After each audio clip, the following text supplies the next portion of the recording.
मेरे साथ वालों की सबकी शादी हो चुकी है, ठीक है? लोगों को लगता है मेरी शादी नहीं हुई या मेरा पार्टनर नहीं है तो मैं बड़ी दुखी हूँ। लेकिन मैं लोगों को नहीं बताती, लेकिन मुझे ऐसा लगता है थू थू थू कि मैं 7 दिन है, 7 दिन में से शायद 4-5 दिन तो बहुत खुश रहती हूँ। 1-2 दिन मूड इधर-उधर चलता है, वो मुझे लगता है वो नॉर्मल भी है। आप 7 के 7 दिन खुश नहीं हो सकते, 7 के 7 दिन आप दुखी भी नहीं हो सकते। तो अब ये लोगों का मानना है, अब जैसा भी है, कि अपने पार्टनर के शायद के साथ शायद वो खुद खुश ना हो, लेकिन उनको दूसरे को लगता है कि ये शायद अकेलापन इनको फील होता होगा, बट ऐसा कुछ नहीं है। तो मेरा क्वेश्चन ये है कि सुख दुख है क्या, और सुख दुख बनाया किसने, और कहाँ से आता है ये सुख और दुख? इसी पे पूरा जीवन चलता है। बहुत अच्छी बात आपने पूछी लास्ट में। अब आप ध्यान दीजिएगा। मैं ये लिख के दे सकता हूँ कि सुख बनाने वाला भगवान है, ठीक है? उसने सुख ही सुख बनाया है। लेकिन जो दुख बनाया है ना, वो आपने और मैंने बनाया। समझ गया? अपने विचारों से, अपने बुरे कर्मों से। समझ गए? मैंने अपने आप को बनाया है, मैंने अपने आप को बनाया है, पर लेकिन मैंने संतान को नहीं बनाया। संतान तो मेरे कर्मों के अनुसार ही मुझे मिलेगी। आजकल कई लोग बोलते हैं कि हमारी संतान नहीं है। आज अगर मैं बोलूं कि मैं बाप बन गया तो ये मेरी मूर्खता होगी। मैं बाप कहलाने के लायक उस समय हूँगा कि जिस समय मेरे बच्चे के नाम से मुझे पहचाना जाएगा। ठीक है ना? ये उसके पिताजी हैं। आज तो वो मेरे पूर्व जन्म के अनुसार मेरे पास आ गए। अगर एक पुरुष में संतान पैदा करने की सामर्थ्य होती तो आज तक कोई माँ बांझ नहीं होती। समझ गए? तो दुख बनाने वाले हम हैं। भगवान ने सिर्फ सुख ही बनाया था।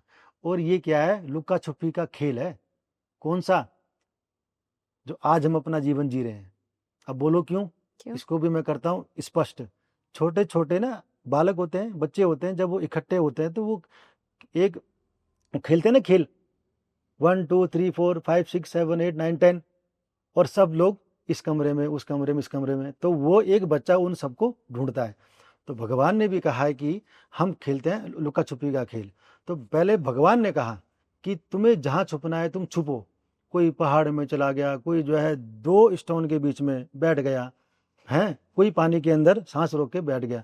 भगवान तो अदृश्य हैं, वो तो कहीं भी किसी को भी ढूंढ लेंगे, जमीन के नीचे, पहाड़ के ऊपर, पेड़ के नीचे, कहीं भी। हम्म। भगवान ने सबको ढूंढ ढूंढ के निकाल दिया। अब भगवान ने कहा कि मैं छुप रहा हूं, तुम्हें ढूंढना है। आज तक नहीं ढूंढ पाया कोई, हम्म। लेकिन महसूस हो सकता है। महसूस किया है सबने।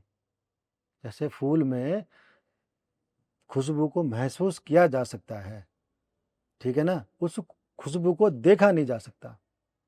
इसी प्रकार से भगवान को महसूस किया जा सकता है कि वो हमारे पास है।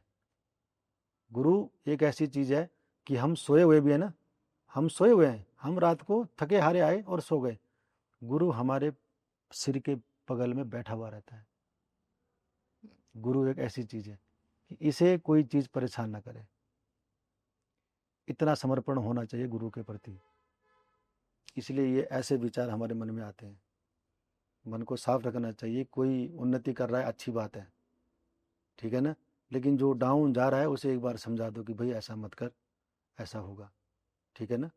तो अपने मन को हमेशा साफ रखना चाहिए। और जब मन साफ रहेगा तो अच्छे अच्छे विचार मन में स्वतः ही आ जाते हैं। और फिर हमारा फ्रेंड सर्कल भी वैसा ही बनता है। हम्म। आप एक दारू की बोतल लेकर रोड पे जाओ, आपको 20 आदमी मिल जाएंगे। और आप माइक लगाकर अच्छी बातें बोलो रोड पर, एक नहीं रुकने वाला, है कि नहीं? हम्म। तो ये जीवन है। दोस्तों, ऐसे ही इंटरेस्टिंग क्लिप्स हमने इस चैनल पे अपलोड की हुई हैं। चैनल को देखते रहो, एक्सप्लोर करते रहो और ऐसी वीडियोस का मज़ा उठाते रहो।